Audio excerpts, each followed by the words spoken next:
Bueno, pues estamos subiendo a pie al castillo. Vamos a hacer un recorrido virtual por allí, lo que estamos haciendo en Google, pero para nuestra página, para Sativa 360.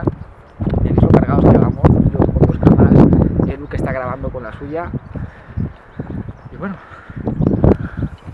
vamos a ir subiendo para que podáis ver el castillo desde vuestras casas, paso a paso, con todos los puntos de interés. Bueno, poco a poco iremos haciéndolo. Yo también te estoy grabando, Edu.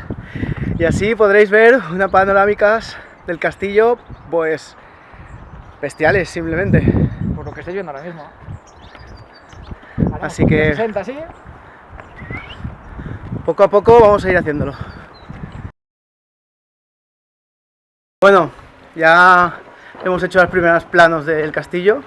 Ya tenemos hecho medio castillo. Ahora para abajo. Mañana más.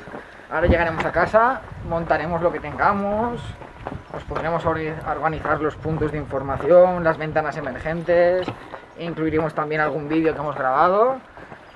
Mañana más, ¿no, Edu? Mañana más. Más y mejor. Y esto estará visible en sativa360.com. La página web aún no la tenemos hecha, está en proceso, porque con todo no podemos, solo somos dos personas, pero poco a poco... Mirad qué vistas vais a tener del castillo.